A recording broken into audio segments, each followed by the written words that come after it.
intended to make a video about the some number of red flags in bandmates and finding bandmates. And I kind of felt like it kept going back to the same thing and sometimes resembled what you would see in any number of videos on YouTube about psychology, and the narcissist does this, the narcissist does that. And it might still resemble that. But I think that it all kept coming back to the same stuff. And also, when it came to the first red flag, the first red flag would be, obviously, if they're really mean and nasty or dismissive of you when you try out. But that's kind of not what I want to talk about, because that's kind of such an obvious red flag that the only thing I can really embellish on is to say that if you really suck as much as somebody might be making you out to suck, why would they have you in the band unless A, they were desperate, or B, they wanted to, maybe abuse is a little too strong a word, but, kind of treat you like shit so they could treat someone like shit. You know what I mean? But that's beside the point. Because the opposite red flag, or rather yellow flag, if that term exists, is if they're really gung-ho and enthusiastic. And that's really what I want to talk about. The bandmate who, when they first either join your band or try out for your band, or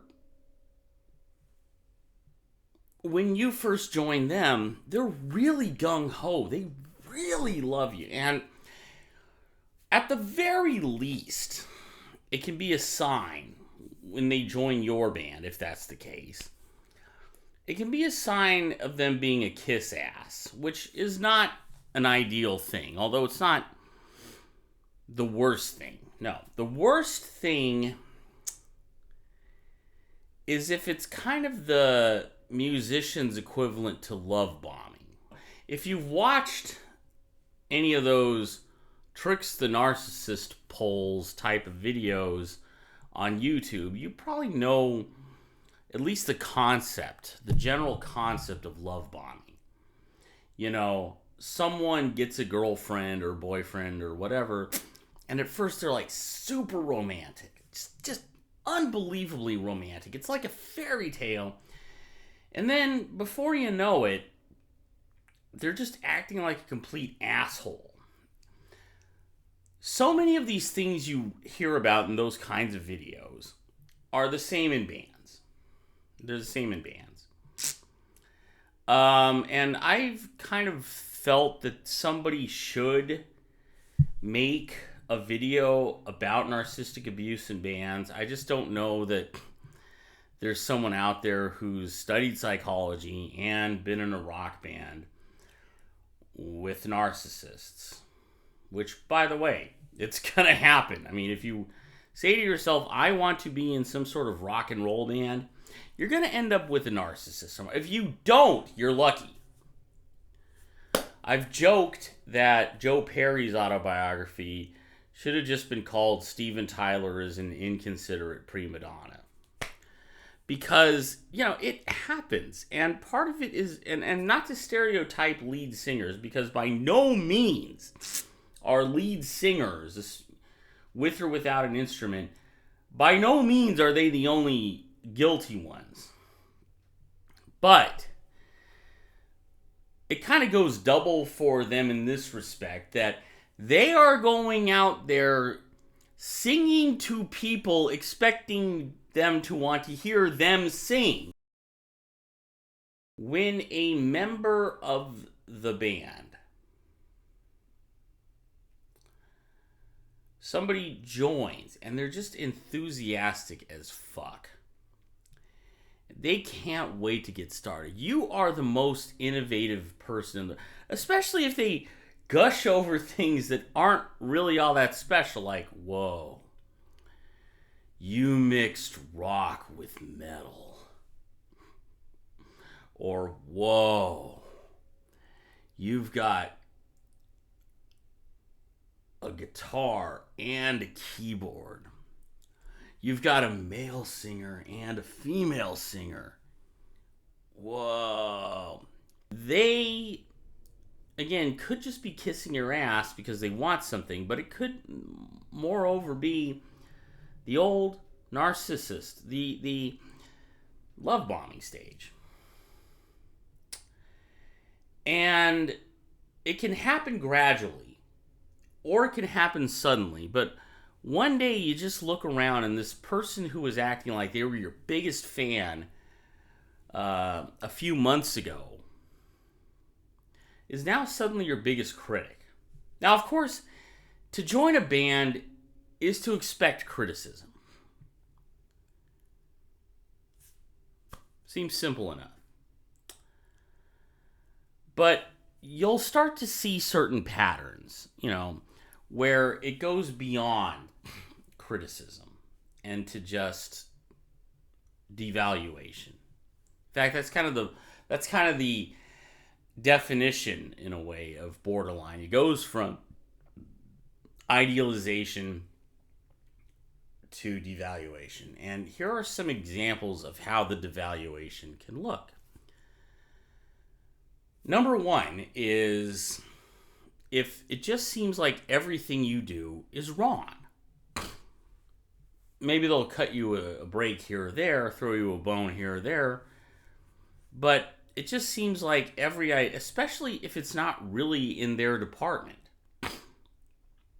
Like if it's like, oh, I'm the ultimate expert on sound, and yet they're criticizing the way you edited a photo. Or they're criticizing the way you dress, or there was this one guy who really just started getting on my dick because I used the back side of the phone camera instead of the front side, so the aspect ratio was all wrong. And he made up this word toastery. And, fine, you have your opinion, I had mine, it's my phone, and I said, all right, next time you can set it up however you want, Spielberg. Don't be a dick, I'm trying to help you with your band. And that's another one. I'm trying to help you. I'm just trying to help. Yeah.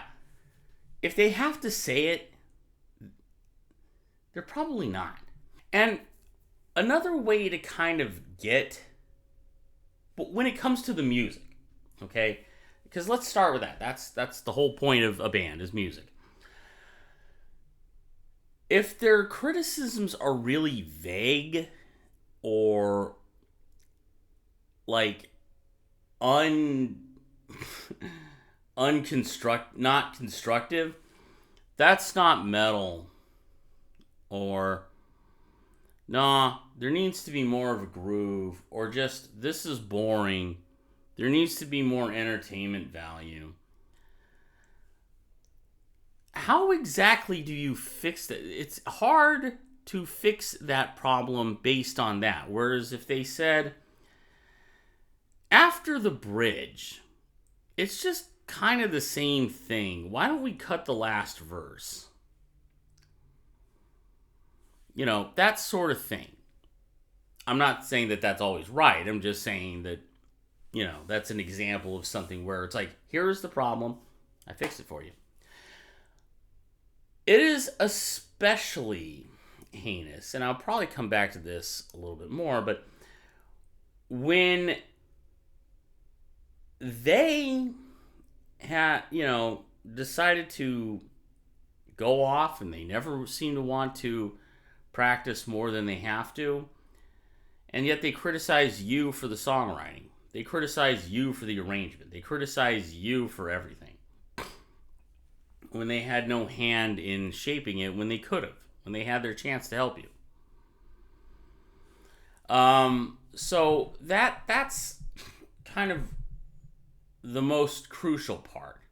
If they're criticizing everything about the music on a songwriting or arrangement level without really offering a solution or having contributed when they had the chance. It's just ex post facto, oh, this sucks. Okay? This sucks. You know? But another red flag is when they start criticizing every decision that you make, especially when it's just, or just criticizing aspects of your lifestyle, your hobbies. Now, if they're talking about something really serious, like you're doing drugs or you're beating your wife or something, different story. Then, yeah, they're right, you're wrong. But, and someone's probably in there saying, or overeating. But, actually, no, that's a good example because, okay, well, I'm fat, and that's actually where it comes to boundary pushing, too. I mean, if I make some fat jokes, are you going to be, how far can I push that? Or let's say slut jokes or something like that. How far can they push these little criticisms or mockeries? And then if you do get pissed, because it's a finger trap, if you will.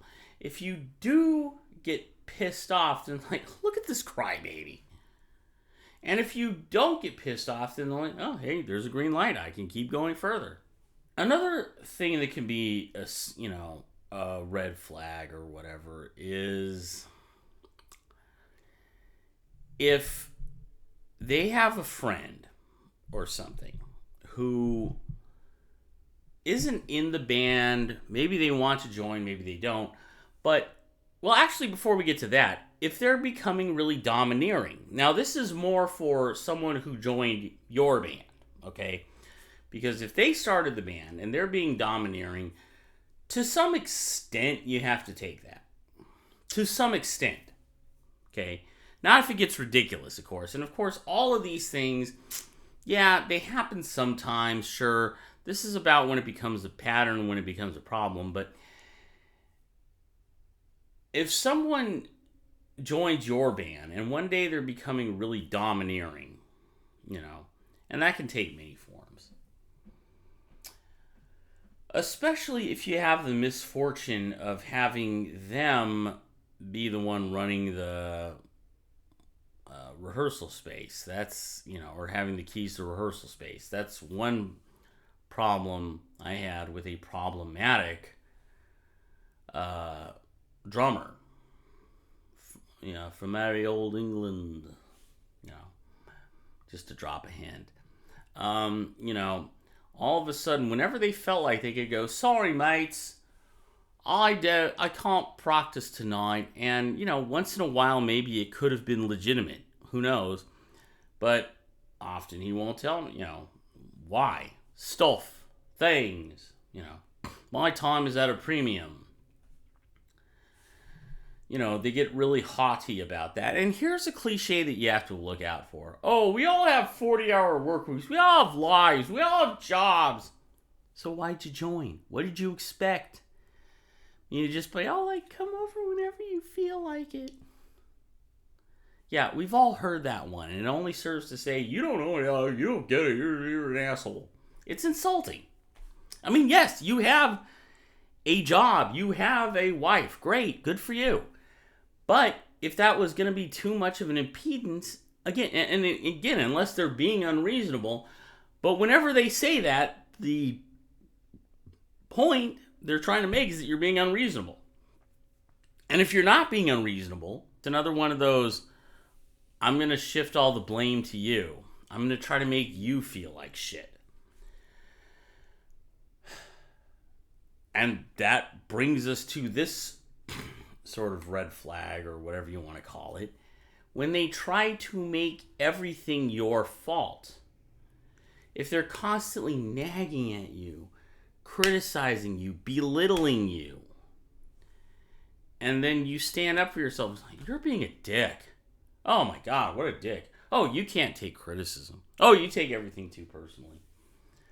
Now again, sometimes that may be the case, but it's often an attempt to characterize you, because this is something you'll notice when it comes to narcissists, is that they'll take a flaw in you, let's say. They'll take a flaw in you. Say you have a flaw, and it could be a real flaw. It could even be a big flaw. But more likely, it's maybe a small flaw. Like, well, you know, or maybe it's something you did once or twice, you know. Like, you know, maybe you picked your nose. Or maybe you had something in your nose, you scratched it, you picked, and they make you out to be this habitual nose picker. It's kind of a silly example, but you get the point, right? You made a mistake or something. Like you hit the wrong note. Like, my God, that guy never hits the right. He always gets these things wrong. My God, it happens. And the worst thing about it is that if they keep pounding that drum, it can come true. It can infect your brain so that you act accordingly. I'm not saying it always does. And that's another thing, is that you have to understand these things. This is about patterns, okay? But anyway, to bring it home, the point is that often they'll try to make you the bad guy. They'll always try to make you the bad guy. I mean, why wouldn't they? They don't want to see their own flaws, and they don't like you, okay? Now, James Hargraves did a video on musicians that will ruin your band. They're like the worst kinds of bandmates, toxic bandmates. And he had 2 examples of what he called the pretender, which were the guy who secretly wants to lead and the rebel without a cause, so to speak. Now, the guy who wants to lead, that's pretty obvious. And I would say that this, you know, if they start acting really domineering, especially if they joined your band, because again, if they started the band and they're acting kind of domineering, you kind of have to eat that to some extent. But if you started the band and they joined, and at first they were acting really enthusiastic, but all of a sudden, oh, you used the wrong aspect ratio on the video, and you don't know how to use this feature in Reaper, and you edited a photo this way, I'd rather it was that way. And you feel like you're always on trial. That's kind of what we're talking about. That's a sign that the guy just is not your buddy, you know, is not the business. And you're going to have a talk with him. Especially when they go to all out insulting you. Forgot, here's one more, you might call it a red flag, is if they have a friend, and maybe he wants to join, maybe he doesn't, whatever the case may be, but they have a friend that they're suddenly acting like they're the nth member of the group. Like, at this one gig, the bass player, he said that he didn't really know this one song we wanted to cover. Would it be okay if his buddy filled in on bass? I'm like, okay, whatever. And then this guy, during sound check, he's like, Frank, turn down your amp. When it wasn't even that loud, and the other instruments weren't even playing, so I don't even know if they're, you know, I don't even know how loud I was in relation to them. So I turn it down. It doesn't sound any different. I turn it down some more. And then, when we're playing and we get through the first song, he's like, Frank! Turn up the gain! Like, who the fuck does this guy think he is? And a couple of times he's called me, like, twice in a row. I'm like, I'm driving or whatever, and just call me twice in a row. Just, you know, and it just got to me. I mean, maybe some of this I was overreacting a little bit, but just, you know, when the bass player's like, we should add that song that blank played on. I'm like, No, he was rude to me. I didn't say that, but I'm just, why should I? I mean, I know why I should. Because, yes, it can make it seem like you're, part of a community. I get that much. But, I felt the guy was rude to me. Was I being petty? Doesn't really matter. Because after a while, I just got sick and tired of this guy and that guy telling me what to do all the time. Now, and that brings us to this last point, and it's when they make demands that are really like prima donna-ish, but of course I've been accused of that too, because I made the unpardonable sin of asking a drummer in a previous band to send the videos his wife took of the gig to me so I could post them on the YouTube channel. But yes, of course, I wanted to see if they were any good first, and if you could tell that there was no one there. That was another thing. I kind of wanted to see. I mean, this guy was like a drama queen unto himself. I mean, but the point I'm trying to make here, these are the kinds of things that you need to look out for. And at the very least, I want you to know if you're experiencing them, you're not alone. But also that these are the kind of people who will take advantage of you, who will try to make you feel like shit. And if you can cut and run, you should. They'll probably spill the tea to all their friends and try to make you look like the bad guy. The bottom line is this. Just like any other relationship, be it romantic, business, whatever, bandmates have tactics. Bandmates can do things that suck. And as with any other walk of life, you just got to be mindful of the red flags. Dragon Slayer! Dragon Slayer! Dragon Slayer! After I recorded that, I thought of another pet peeve of mine from a certain bandmate. That, how can I put this? I don't know if this is common, but this guy would always try to make me sound stupid. Like one day he got the idea that we should tune down a half step, pretty common, but he starts explaining it to me like it's a foreign concept and as if it's like the greatest innovation ever. As if it's a foreign concept to me. And it's like, yes, I know that. I've been reading Guitar World since I was 16. And then also, I was just kind of raising concerns that our music wasn't heavy enough. And he starts launching into this beginner's basic history of metal.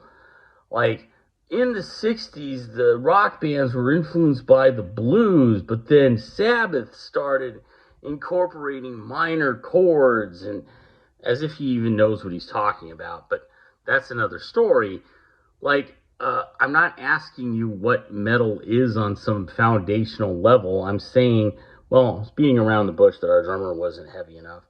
And then another time, he starts talking to me about James Brown as if he wouldn't expect me to know who he was.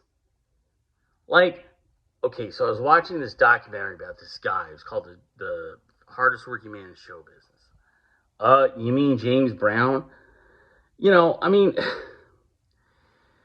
So I don't know if that's a particularly common tactic, but it is a tactic to be aware of. If someone just starts explaining basic shit to you, explaining stuff everyone knows to you, that's a red flag that they're trying to make you look and or feel stupid. Dragon Slayer! Dragon Slayer! Dragon Slayer!